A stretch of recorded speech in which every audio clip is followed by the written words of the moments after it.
নূরের পথে ফিরে আসা। রাতে আয়েশা বাড়িতে ফিরে মাকে বলল, মা জানো, আজ আমি লাইব্রেরিতে একটা ছেলের থেকে কিছু কোরআনের আয়াত শুনেছি। আমেনা বেগমের চোখে আনন্দের ঝলক খেলে গেল। আলহামদুলিল্লাহ, এটাই তো আমি চেয়েছিলাম মা।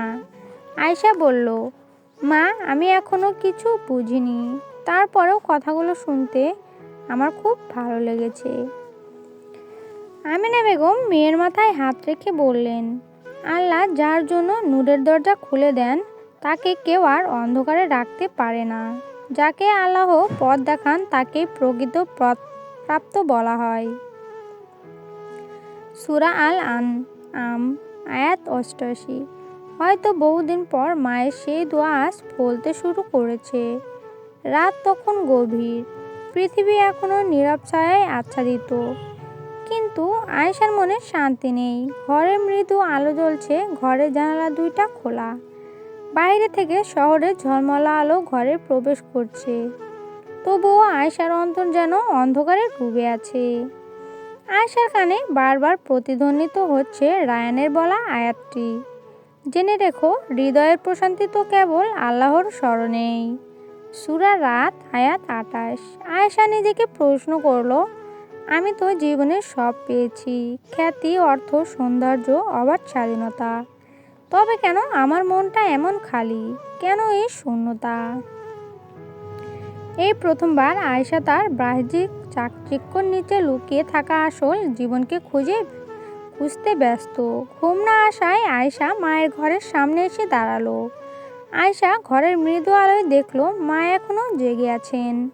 আয়েশা শুনতে পেল তার মায়ের নরম কণ্ঠে কুরআন তেলাওয়াতের সুমধুর আওয়াজ ভেসে আসছে।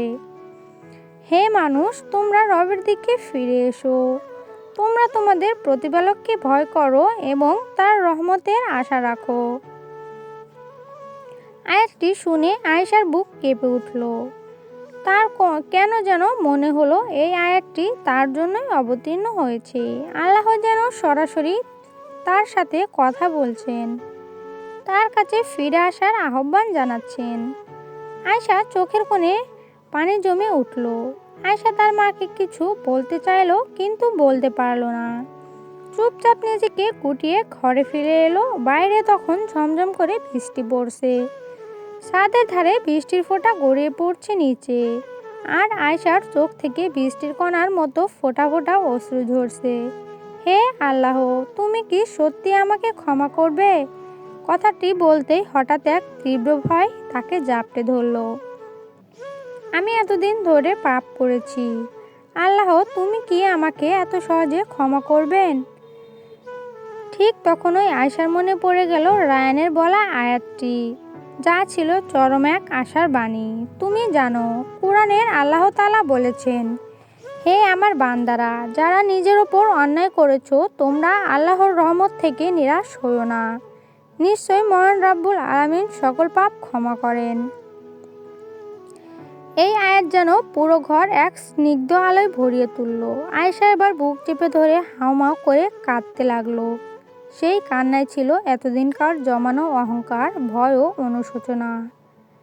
আয়েশা বুঝলো আল্লাহর রহমত তার পাপের চেয়েও অনেক বড়।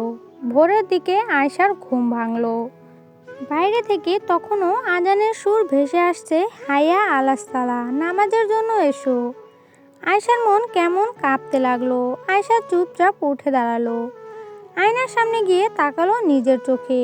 কালামনির চোখে ক্লান্তির ছাপ, ভেতরে ভয় জমে আছে, কিন্তু কোথাও যেন এক আলোর ঝলক দেখা দিচ্ছে।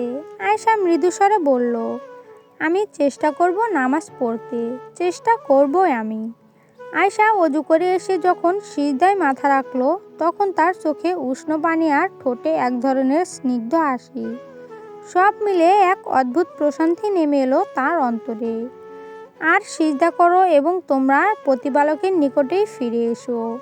সূরা আল আলাক ৯৬.২৯। আয়েশা অনুভব করলো এক মুহূর্তে তার সব ভয়, অহংকার এবং বহুদিনের শূন্যতা যেন সব গলে যাচ্ছে। এই শান্তি আসল, যা সে এতদিন ধরে খুঁজে ফিরছিল। আমেনা বেগম ঘুম থেকে উঠে দেখেন আয়েশার রুমের এক কোণে নামাজের পাটি বিছানো। এটা দেখে তার চোখে পানি চলে এলো। তিনি দুহাত তুলে আল্লাহর নিকট বললেন, আলহামদুলিল্লাহ, আল্লাহ আমার দোয়া শুনেছেন। আয়েশা দেখলো তার মা দাঁড়িয়ে আছে ঘরের দরজায়। আয়েশা তখন হেসে বলল, মা, আমি জানি না কেন, কিন্তু আজ আমার মনে অনেক প্রশান্তি অনুভব করছি। আমেনা বেগম মেয়ের কপালে চুমু খেয়ে বললেন, এটাই তো আসল শান্তি মা। যে একবার আল্লাহর ডাকে সাড়া দেয় সে আর কোথাও হারিয়ে যেতে পারে না। সেই দিনটি ছিল আয়েশার জীবনের প্রথম নূরের ভোর, যেখানে অস্থিরতা থেকে শুরু হয়েছিল তার চিরন্তন প্রশান্তির পথে যাত্রা। আয়েশার জীবনে এখন এক নতুন অভিজ্ঞতা হয়েছে। সকালে উঠে সে এখন আর প্রথমে আয়নায় তাকায় না, জানালার ফাঁক দিয়ে আসা সূর্যের আলোর দিকে তাকিয়ে কৃতজ্ঞ চিত্রে আল্লাহর নাম নেয়। মায়ের পাশে বসে নামাজ পড়ে, খুব মনোযোগ দিয়ে শোনে প্রতিটা কোরআনের আয়াতসমূহ। আমিনা বেগমের মনে এখন পরম শান্তি মিশল। কিন্তু মহান আল্লাহ তাআলা তার প্রিয় বান্দাদেরকে বিভিন্ন পরীক্ষার মাধ্যমে যাচাই করেন এবং এই পরীক্ষাগুলো অকারণে দেওয়া হয় না, বরং তা ভালোবাসারই একটি অংশ। যখন আল্লাহ কাউকে ভালোবাসেন তখন সেখানে তিনি কোনো কঠিন পরীক্ষা রাখেন, যাতে বান্দার ঈমান আরও দৃঢ় ও মজবুত হয়। সেদিন সকালে আয়েশা তার বান্ধবী রিমা ও অন্য দুই বন্ধুর সাথে বিশ্ববিদ্যালয়ে যাচ্ছিল। গাড়িতে তখন সবাই হাসি ঠাট্টায় মেতে উঠেছিল, সাথে ছিল গান বাজনার সমাহার।